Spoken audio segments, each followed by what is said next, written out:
नमस्कार विद्यार्थी मित्रों, शास्त्री स्कूल और श्री बीबी पटेल उच्चतर माध्यमिक शाळा कुकरवाड़ा आपनु हार्दिक स्वागत करे छे। मित्रों, आज आपणे धोरण 9 विज्ञान में प्रकरण नंबर 6 पेशीओनी अंदर प्राणी पेशीनो अभ्यास करीशुं।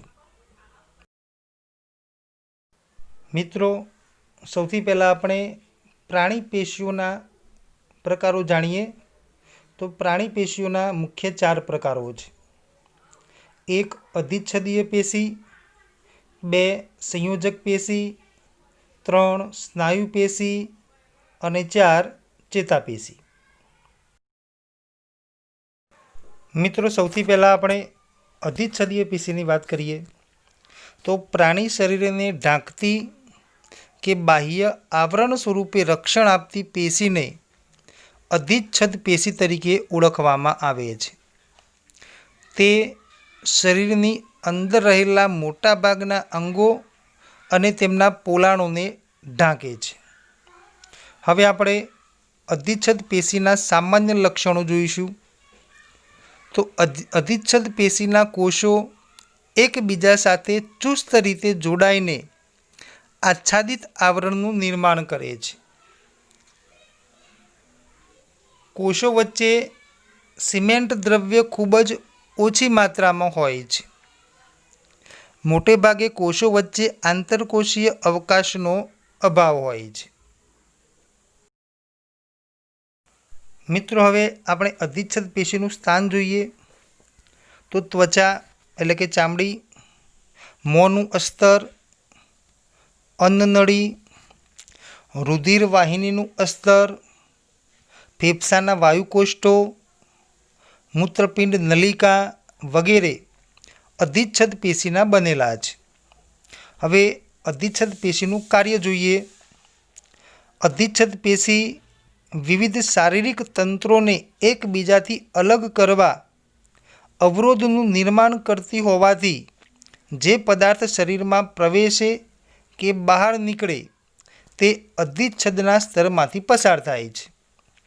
आथी विविध प्रकारनी अधिच्छद पेशीना कोषो वच्चेनी पारगम्यता, बाह्य वातावरण अने शरीर तेमज शरीरना विविध अंगों वच्चे पदार्थोनी आपले में महत्वनी भूमिका भजवे छे। मित्रों, हवे आपणे अधिच्छद पेशीना प्रकारोनी बात करीए तो अधिच्छद पेशीना 4 प्रकार छे। लादीसम अधिच्छद, घनाकार अधिच्छद, स्तंभीय अधिच्छद अने पक्षमल अधिच्छद। हवे आपणे लादीसम अधिच्छद पेशीनी बात करीए तो लादीसम अधिच्छद पेशीना 2 प्रकार छे। सरल लादीसम अधिच्छद अने श्रुत लादीसम अधिच्छद। सरल लादीसम अधिच्छद ना कोषो खूब पातळा, चपटा અને નાજુક અસ્તર બનાવતા એક જ સ્તરમાં ગોઠવાયેલા હોય છે। તેનું સ્થાન રુધિરવાહિનીઓ, ફેફસાના વાયુકોષ્ઠ, અન્નનળી અને મોંના અસ્તરમાં તે જોવા મળે છે। તેનું કાર્ય તેના દ્વારા પદાર્થોનું વહન પસંદગીમાન પ્રવેશશીલ પટલ દ્વારા થાય છે। हवे श्रुत लादीसम अधिच्छद तो तेना कोषो अनेक स्तरों में सुव्यवस्थित गोठवणी धरावे छे। तेनुं स्थान तो त्वचा एटले के चामड़ीनुं अधिचर्म। तेनुं कार्य बाह्य ईजाओ द्वारा कपावाथी के फाटवा सामे ते रक्षण आपे छे। मित्रों, आप अहींया आकृतिनी अंदर सरल लादीसम अधिच्छद અને શ્રુત લાદીસમ अधिच्छद જોઈ શકો છો। સરળ લાદીસમ अधिच्छदના કોષો એક જ સ્તરમાં ગોઠવાયેલા છે, જ્યારે શ્રુત લાદીસમ अधिच्छदની અંદર કોષોના અનેક સ્તરો જોવા મળે છે। હવે આપણે ઘનાકાર अधिच्छदની વાત કરીશું તો ઘનાકાર अधिच्छद પેશીના કોષો लंबाई, पहोळाई अने जाडाईमां सरखा होय छे। आ पेशी मूत्रपिंड नलिका अने લાળ ગ્રંથિની નલિકાના અસ્તરનું નિર્માણ કરી યાંત્રિક આધાર આપે છે. આ અધિચ્છદ કોષો વધારાની વિશિષ્ટતા તરીકે પેશીની સપાટી પર દ્રવ્યોનો સ્ત્રાવ કરી ગ્રંથિકોષો તરીકે કાર્ય કરે છે. કેટલીક વખત ઘનાકાર અધિચ્છદ પેશીનો કેટલોક ભાગ અંદરની તરફ વળીને બહુકોષીય ગ્રંથિનું નિર્માણ કરે છે. તેને ગ્રંથિય અધિચ્છદ તરીકે ઓળખવામાં આવે છે. મિત્રો, આપ અહીંયા ઘનાકાર અધિચ્છદ પેશી જોઈ શકો છો, જેમાં કોષો તેની લંબાઈ, પહોળાઈ અને જાડાઈમાં સરખા દેખાય છે.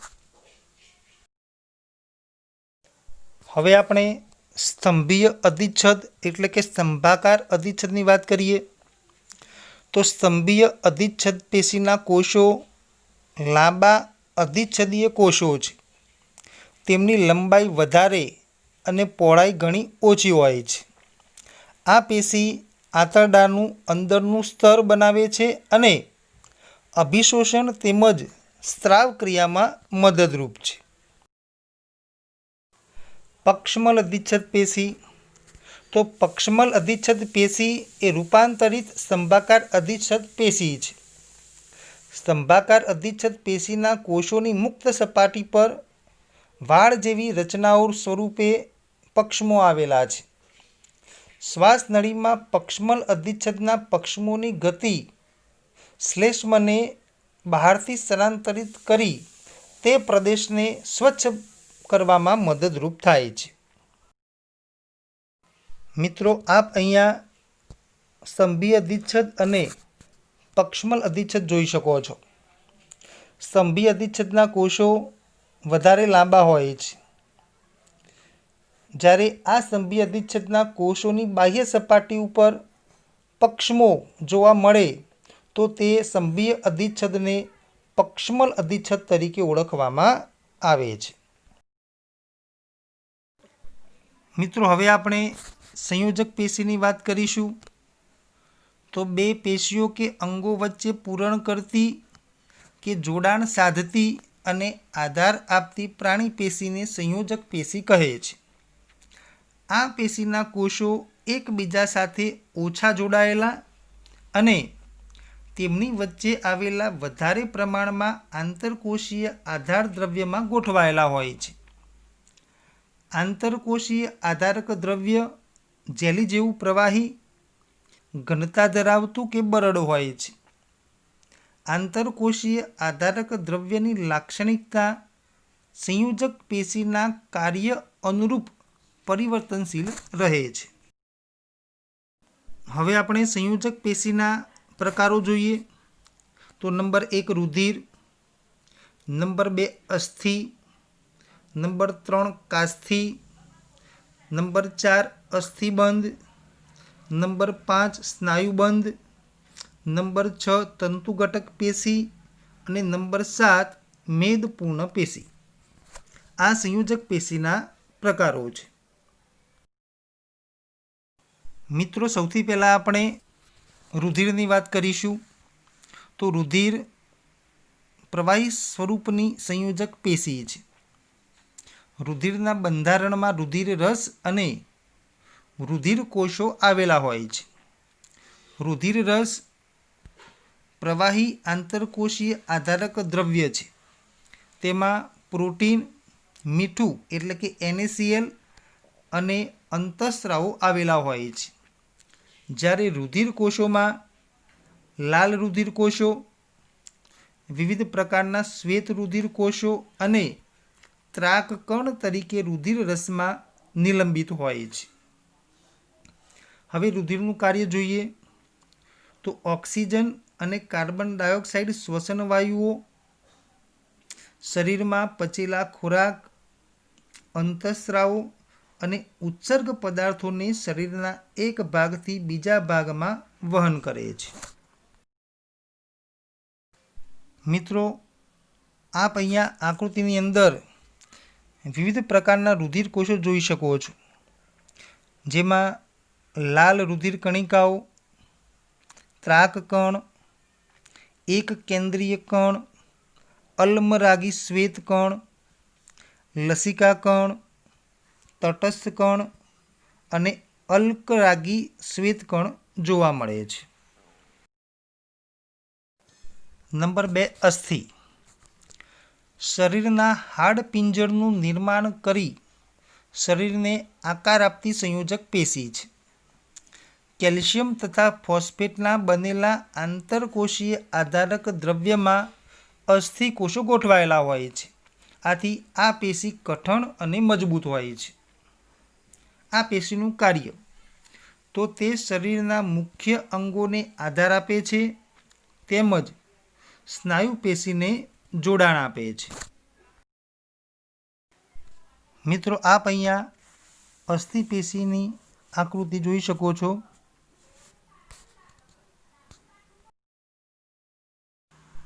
હવે આપણે અસ્થિબંધ અને સ્નાયુબંધની વાત કરીએ તો અસ્થિબંધ બે નજીકના કે ક્રમિક અસ્થિઓને એકબીજા સાથે જોડતી સંયોજક પેશી છે.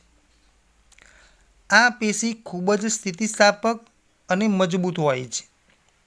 તેમાં આંતરકોષીય આધારક દ્રવ્ય ખૂબ જ ઓછું હોય છે. સ્નાયુબંધ તો સ્નાયુબંધ સ્નાયુ પેશીને અસ્થિ સાથે જોડતી સંયોજક પેશી છે. તે મજબૂત પરંતુ મર્યાદિત સ્થિતિસ્થાપકતા ધરાવતી રેસામય પેશી છે.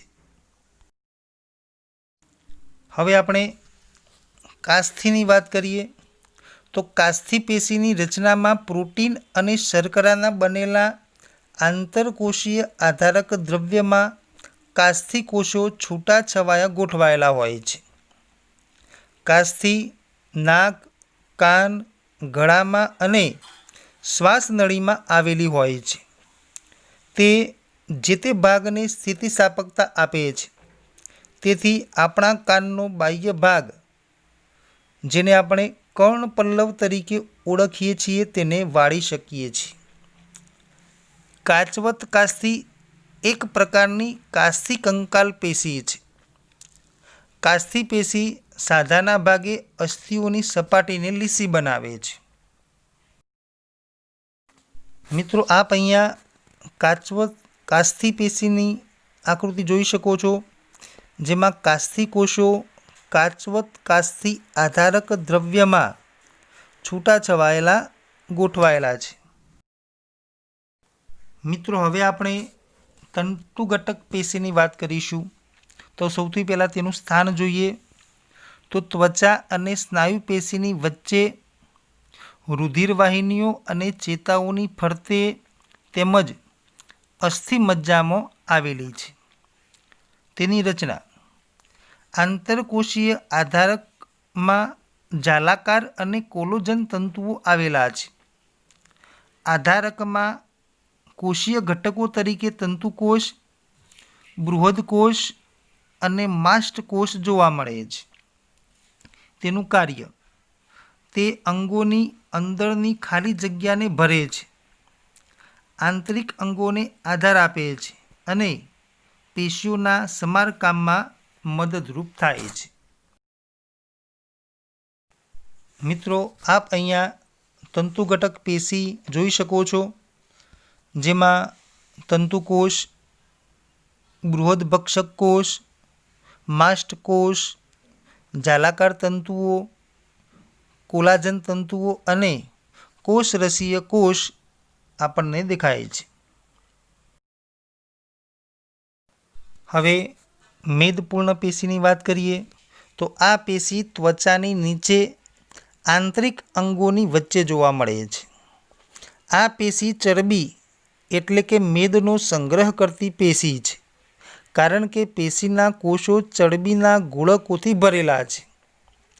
તેનું કાર્ય તે ઉષ્મા નિયમનનું કાર્ય કરે છે.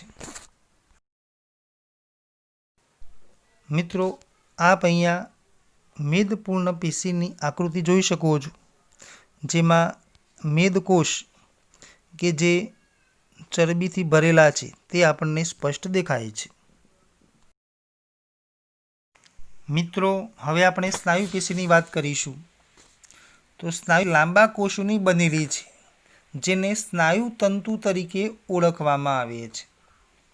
સ્નાયુ તંતુઓમાં વિશિષ્ટ પ્રકારનું સંકોચનશીલ પ્રોટીન એક્ટિન અને માયોસિન આવેલું છે. તેના કારણે સંકોચન અને શિથિલનની ગતિ મળે છે. આથી આ પેશી આપણા શરીરમાં હલનચલન કે પ્રચલન માટે જવાબદાર છે. હવે આપણે સ્નાયુ પેશીના પ્રકારો જોઈએ તો સ્નાયુ પેશીના 3 પ્રકાર છે: રેખિત સ્નાયુ પેશી, અરેખિત સ્નાયુ પેશી અને હૃદ સ્નાયુ પેશી. સૌથી પહેલાં આપણે રેખિત સ્નાયુ પેશીની વાત કરીએ તો આ પેશી સ્નાયુબંધ વડે કંકાલ સાથે જોડાણ ધરાવે છે અને શારીરિક ગતિશીલતા પ્રાપ્ત કરવામાં મદદ કરે છે. તેથી તેને કંકાલ સ્નાયુ પેશી પણ કહે છે. આ સ્નાયુ પેશીનું હલનચલન પ્રાણીની ઈચ્છા શક્તિને આધીન, એટલે કે આપણી ઈચ્છા અનુસાર જરૂરિયાત પ્રમાણે ગતિ કરાવી શકીએ કે રોકી શકતા હોવાથી તેને ઐચ્છિક સ્નાયુ પેશી પણ કહે છે. સૂક્ષ્મદર્શક યંત્રમાં જોતા આ પેશીના સ્નાયુ તંતુઓમાં એકાંતરે ઘેરી અને ઝાંખી આડી પટ્ટીઓ જેવી રેખાઓ જોવા મળે છે. તેથી તેને રેખિત સ્નાયુ પેશી કહે છે.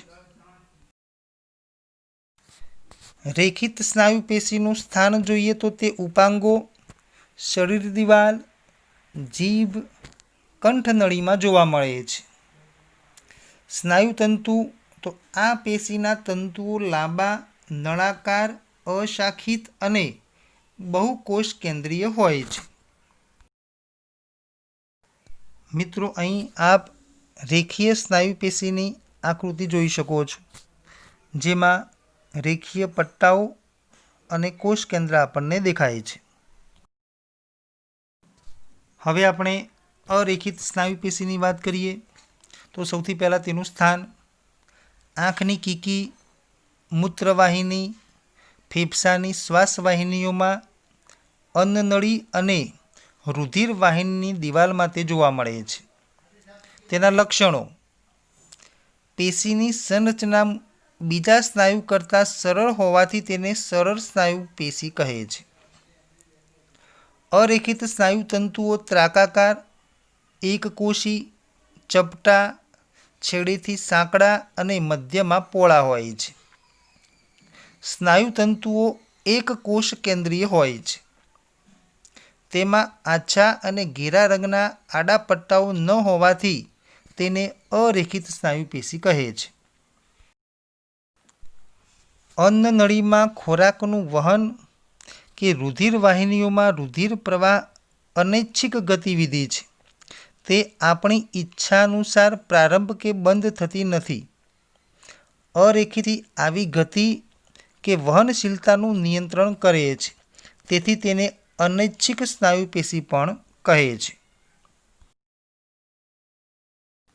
મિત્રો, આપ અહીંયા અરેખિત સ્નાયુ પેશીની આકૃતિ જોઈ શકો છો, જેમાં ત્રાકાકાર સ્નાયુ કોષો અને કોષ કેન્દ્ર આપણને સ્પષ્ટ દેખાય છે. હવે હૃદ સ્નાયુ પેશીની વાત કરીશું તો હૃદયના સ્નાયુઓ જીવંત પર્યંત લયબદ્ધ રીતે સંકોચન અને શિથિલન કરતા રહે છે. આ અનૈચ્છિક સ્નાયુ પેશીને હૃદ સ્નાયુ પેશી કહે છે.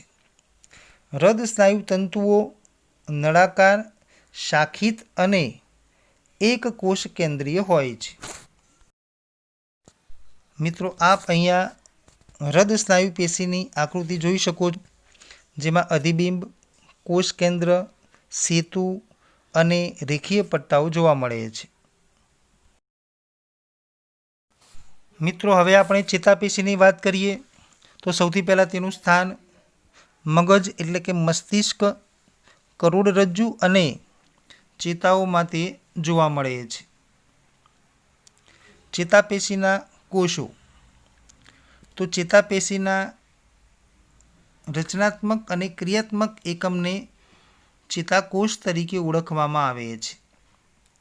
ચેતાકોષની રચના: ચેતાકોષમાં કોષ કેન્દ્ર અને ચેતારસ એટલે કે કોષરસ આવેલો છે. ચેતાકોષમાંથી લાંબી પાતળી શાખાઓ નીકળે છે. ચેતાકોષના પ્રવર્ધ. નંબર 1 અક્ષતંતુ. તે ચેતાકોષનો લાંબો પ્રવર્ધ છે. અને નંબર 2 શિખાતંતુ. તે ચેતાકોષના ખૂબ જ નાની શાખાઓ ધરાવતા પ્રવર્ધ છે. ચેતાકોષની લંબાઈ. ચેતાકોષ 1 મીટર લંબાઈ ધરાવતો હોઈ શકે છે. ચેતાનું નિર્માણ. ઘણા ચેતાકોષના ચેતાતંતુઓ સંયોજક પેશી દ્વારા સંકળાઈને ચેતાનું નિર્માણ કરે છે. તેનું કાર્ય. ચેતાપેશીના કોષો ખૂબ જ ત્વરિત ઉત્તેજિત થઈ આ ઉત્તેજના ખૂબ જ ઝડપથી શરીરમાં એક જગ્યાએથી બીજી જગ્યા સુધી વહન કરે છે. મિત્રો, આપ અહીંયા ચેતાકોષની આકૃતિ જોઈ શકો છો, જેમાં ચેતાકોષના 2 ભાગ આપણને દેખાય છે, કોષકાય અને કોષ પ્રવર્ધો, જેમાં આપણે શિખાતંતુ અને અક્ષતંતુઓ સ્પષ્ટ રીતે જોઈ શકીએ છીએ.